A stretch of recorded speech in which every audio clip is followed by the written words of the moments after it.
Sa nakaraang episode ng Sakamoto Days, halos tuluyan ng mamatay si Sakamoto mga lods matapos ang bangis ng bagong The Order at ni X.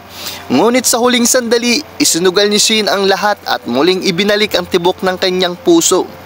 Ngayon, ang tanong, sapat ba ito para makaligtas sila? Simulan na natin ang panibagong kabanata. Ito ang recap ng Sakamoto Days episode 222 at 223.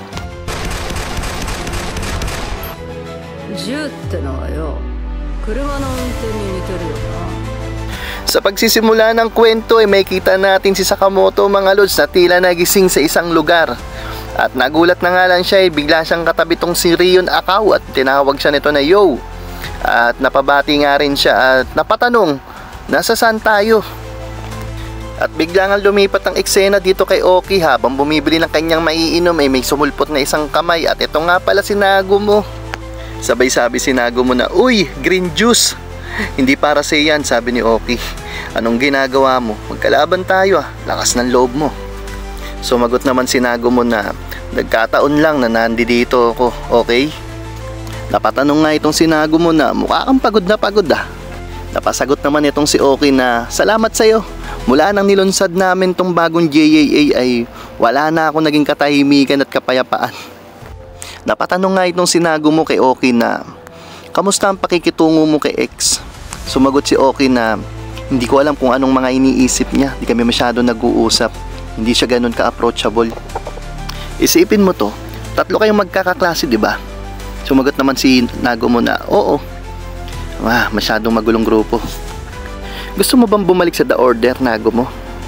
Bakit di na lang tayo magtulungan, Oki? Sumagot nga itong si Oki na, pass. Kung walang order, walang JAA at meron tayong tungkulin. At sumagot naman etong si Nagumo na parehas tayo. Hanggang dyan na lang ang negosasyon. Napatanong nga itong si Oki na hindi mo talaga gusto nakikipagtulungan ako kay X, ano? Sagot ni Nagumo, oo, kahit katiting. Sagot naman ni Oki mga lods na meron akong sariling pinaniniwalaan. Sabay salita ni Nagumo na, oh, tumatakas Sabay sabi na bibigyan pa kita ng isang pagkakataon. Sa laban ng malapit ng lumabas, ang bagong JAA ay matatalo. Paano ka naman nakakasiguro? Tanong ni Oki. Sagot ni Nagumo na hindi nyo kasi kami kakampi. At sagot ni Oki na hindi ka naman mayabang. At sino naman nagsabing pumasok ka sa loob ng sasakyan? Noong unang beses na nakita ko kayong dalawa, nagtataka ako kay Yotsumura. Paanong nagdala siya ng dalawang walang modo? At dito nga mga lods, napipikon na itong si Oki. Nagumo, maasa ako noon na magiging leader ka ng The Order. Bigla na nga lang inihulog ni Oki yung sasakyan mga lods. At dito nga mga lods, nagsimula na magbakbaka ng dalawa sa loob ng sasakyan.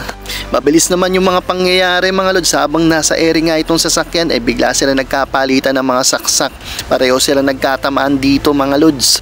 Pagkabagsak nga ng sasakyan mga lods, pumasok lang sila sa isang restaurant at sabay nag-order ng isang house blend na parang walang nangyari, pero mabilis nang dumampot etong si Nagumo ng kutsilyo at inatake itong si Oki. Mabilis naman nasalag ni Oki yung atake ni Nagumo, tumalsik nga lang yung kutsilyo dun sa pader mga lods. Sabay isang malakas na sipa mula kay Nagumo, tumalsik nga itong si Oki mga lods. Pagkatayo nga nito ay nakainom pa ito ng kape doon sa kabilang table mga lods. Sabay sabi ni Nagumo na, Mr. Oki, may nakalimutan ka. Sagot nito, ano? Ito yung bill. Sabay tumalsik yung dalawa palabas ng building mga lods. At habang pahulog nga sila ay biglang sinabi ni Nagumo na, hindi ba't ang boss ang madalas na kumukuha ng bill? Sumagot itong si Oki mga lods na, sorry, hindi na ako ang yung boss. Sabay sabi si Nagumo na, sige, tignan na lang natin kung sinong mabubuhay siya ang magbabayad ng bill. Sagot si Oki na, okay. At sabay na ngang naglabas ng kanilang mga armas itong dalawa mga lods. Kitang kita yung matinding atake ni Mr. Oki kay Nagumo mga lods. Buti na nga lang at nasalag niya agad ito. At sabay nagsalita nga itong si Oki na, yung sinasabi mo kanina na matatalo ang JAA dahil wala kayo? Sagot si Nagumo na, binigyan na kita ng warning. Sabay sabi naman si Oki na, huwag kang masyadong tiwala sa sarili mo, Nagumo. Dahil ang panahon ng makapangyarihang order ay tapos na. At meron na rin ako natagpuan ng mga bagong recruit na grabe ang talento sa pagpatay. At dito nga mga lods na makikita yung mga tao nagrereklamo na dahil sa mga sunod-sunod na mga krimen na nagaganap.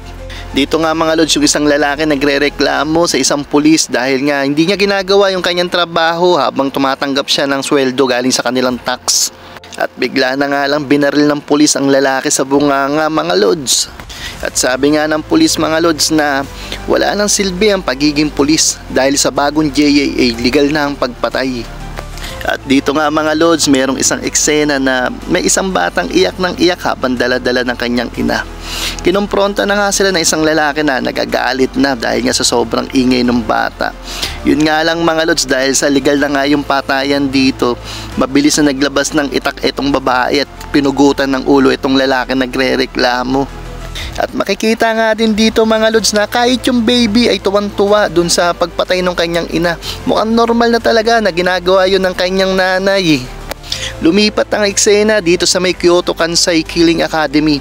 Graduation ceremony nila at ang dalawang top student nila ay pinadalhan din ng JAA ng license to kill card. Sila yung bagong recruit ngayon ng JAA kasama yung police at yung babaeng nanay kanina mga lods. Nagsalita nga tong babae na dumating na ang pagkakataon natin. At sagot naman ng isa na hindi ba't ang isang assassin ay hindi dapat makilala?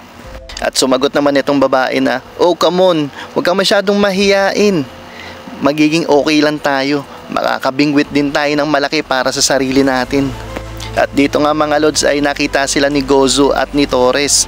At sabi pa nga ni Gozo na hindi ako nakapag-aral kaya ang pagkakaroon ng isang kohai ay nakakapagpagana sa akin. Grabe mga lods, may nadagdag na naman na recruit itong JAA. Ano sa tingin nyo mga lods? Ano pa kaya ang susunod na harapin ni Sakamoto at ng kanyang grupo laban kay X at The Order? I-comment nyo sa baba ang mga hula at reaction ninyo. Kung nagustuhan nyo ang kwento, huwag kalimutang mag-like, mag-subscribe at i-share para mas marami pa tayong makakwentuhan tungkol sa anime at manga. Ito ang Anime Kwento Hub. Kita-kits ulit sa susunod na mga recap. Dito lang kung saan buhay na buhay ang kwento ng paborito mong anime.